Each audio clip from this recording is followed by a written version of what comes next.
writer, and producer of Requited, Direk Nerissa Picadizo.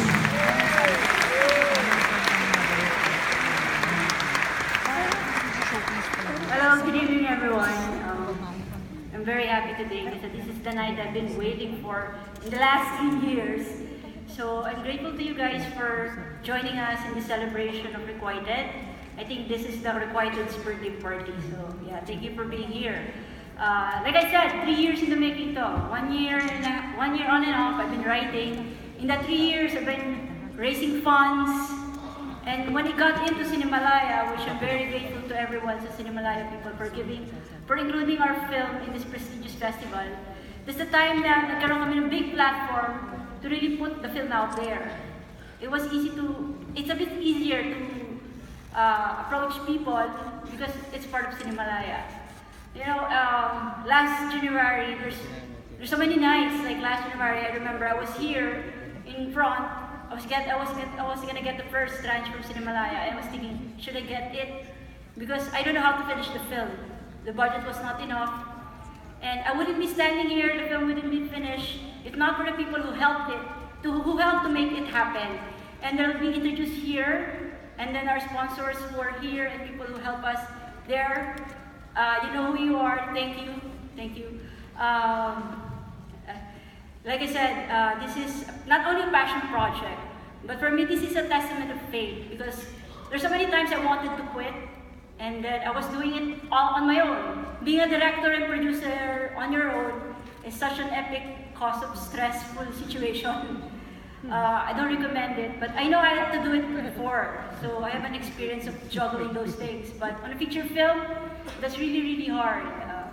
So just to stand here, for me, it's a testament of faith na I just take it one day at a time. I kept praying up until sabi ko, just to finish it, I'll be very, very happy. So now I'm standing here, the night I've been waiting for to present it at the Gala. I think this is every filmmaker's dream here in the Philippines, to present a film here in Cinemalaya, because this is definitely a very sought-after festival, so I'm grateful. Anyway, I would like to introduce 3 important key people who have been there for me from day one.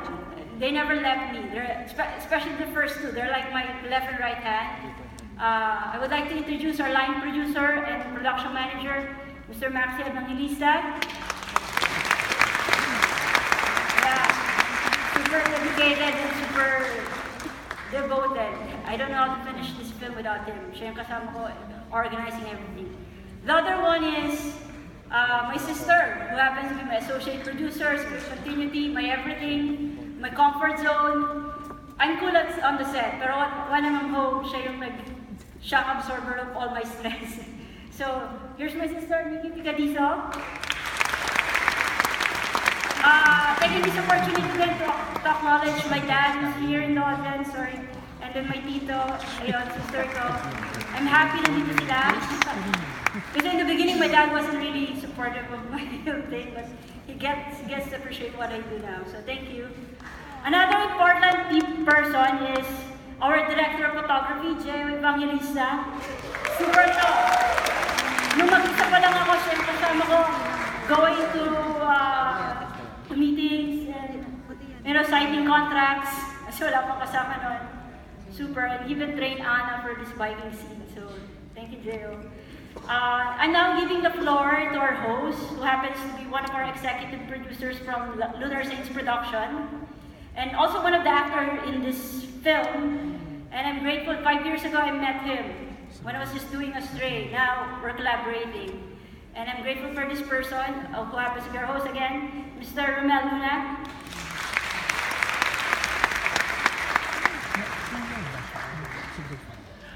Good evening, everyone. Thank you for your valuable time to be spent with us tonight. We really appreciate it. Thank you, Direk and team. Of course, before we proceed and enjoy the film, we will be acknowledging the presence of our partners. Yeah. All right. We have, of course, Lunar Science Production. Yours truly, basically the president of Lunar Science. And I think, unfortunately, they're not here today with us. But yeah, we really appreciate. From Camaraki Studios, we have Miss Andy Valenzuela.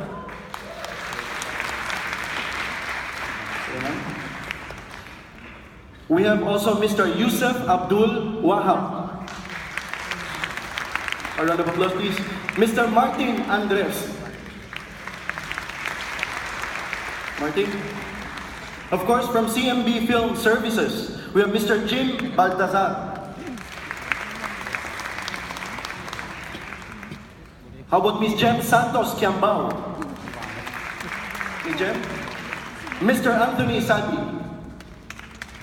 Are they here? Okay. From Outpost, we have Mr. John Tan. Sir John? We have Kennedy Uy Recato Deep. Are they here? How about Abby Agbayani? Let's call him Mark Joseph Loterte. Jerome Tuazon. And of course, Rainer Angelo Ferrer. Okay. From Arsenal, we have Mr. John C. Are they here? How about Mr. Bernard Dakanay? Alright, moving on. Okay, we would like to acknowledge, of course, the presence of our audience. I mean, our sponsors from the audience. We have the representative from Viper Bicycles, Mr. Ron Tan. Can you stand, please, Mr. Ron? Is he here? Sorry, Ron. Hello. Of course, Mr. Nelson Manabat from Corsa Cycles. Nelson? Let's call Arnel Marcelo Andal and Edmond Ang from Philippine Bike Demo Day. Are they here? And the representative from shopmasi.com and RAF International Forwarding Philippines Incorporated, Miss Judith Azarcon Marquez. We also have Omizo Beautifying Natural Spring Water as one of our sponsors. We have Duder, Supremo World, represented by Miss Annie Latagan and Anna Louise Kitain. Are they here?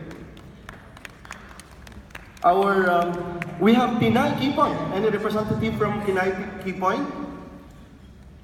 Shiyun Tech Philippines. Let's go now. Silver Belen. Yes. Our production designer. How about Ero Ives Francisco?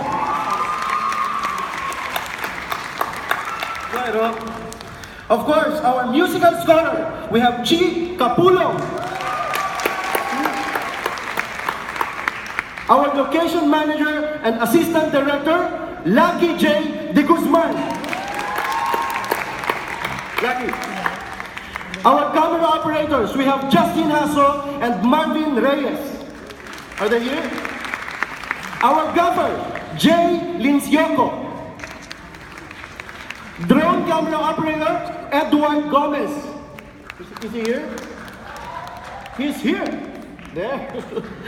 Okay. A round of applause, please. Assistant cameraman.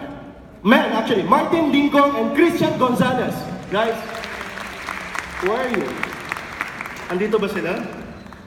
Our boom operator, Bernard and Celan. Okay. From our art department team, yeah? Iandro Abocado, let's call him, Gonzalo Penquian Labodahon II, and Pepay Ortaliza. Are they here? Pepay? Okay. Hair and makeup and prosthetic, we have Barbie Capaccio. Yeah? Production assistant, we have Paul Vincent Fajardo. For DIT, we have Darwin Rosales. Darwin? Our marketing manager, of course, we have Nika Ramos. Is Nika here? Nika. Okay. Is Nika? Come on. Of course, we have still photographers. Our still photographers are Mark Dizon, Justin Santos, Martin Andres, Mariano Dacoyco Jr., Christopher Ferrer, and of course, Erickson de la Cruz. Sir Erickson, I know you're here. Sir Erickson, yeah. Our associate editor, Z Evangelista. Z. Hello, Z. Of course, we have our contributing editor, Joreen Alegre Evangelista. Our trailer editor, we have Chris Menina. Trailer editor. Okay. Post-production assistants, we have Alexa Geronimo and Andrea Geronimo. Hello. Wow, sexy. Of course, we have our legal counsel, Attorney Junie Alahar. Attorney? Yes, attorney. Okay. Our poster designer, we have Justin Besana. Justin Besana. English subtitles and script consultant, we have Ivy Universe Baldoza. Is she here? For promotions, of course, we have Robert Ronidel and Justin Santos. Now, Direk Andy, would you like to help me introducing of course, our cast? Calling them on stage here. Sorry, pinalakad kita. Pero mabilis ka na lumakad ngayon. Okay. Alright. Anyway, sa mga nagtatanong, may lumat kasi I'm gonna make an announcement. My leg is still swollen. Constant shoot, edit, and everything. So I'm still okay managing. Kasi I always get the same question. Anyway, it is our deep pleasure to introduce our cast. First and foremost, si Ann Marsan, but she's not here. And right now, sa mga supporting cast muna namin, si Mr. Albert Chanparan. Albert! Live tayo because of Albert. The next is ito yung fanboys namin in the film, Mr. Nobico Ray. Mr. Nobico, there bro. And Miguel Carlo Malanzo. And our next actor, who really didn't act, but you'll see him in the film, Mr. Leo Bryan. Yes!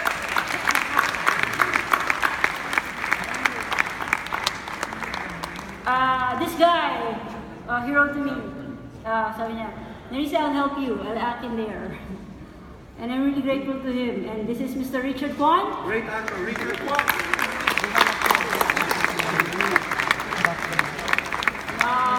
The next one, of course, our two leads, which I'm very, very happy to have them. It took a while to find her, but she's really the Sandy that I hope for. She's a very good actress on a personal and a professional level, no other than Miss Ana Luna.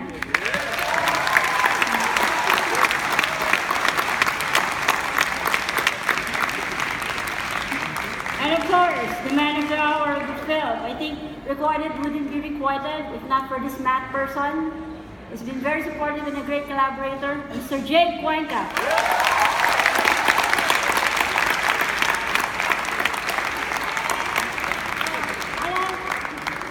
Let's have a quick word from Anna and Jake. Anna? Anna and Jake, here. Take the stage. Dito pa kami. Magandang gabi po sa inyong lahat. Maraming salamat po sa pagdalo sa aming Gala night. At sana ho ay magustuhan niyo ang pelikula namin. Maraming salamat. Yes, yun po. Good evening sa inyo lahat. Sana po ma-enjoy niyo yung movie namin. Maraming salamat nga po sa pagpunta ninyo. At yun po, supportahan po natin ang pelikulang Pilipino. Supportahan natin lahat ng pelikula ng Cinemalaya.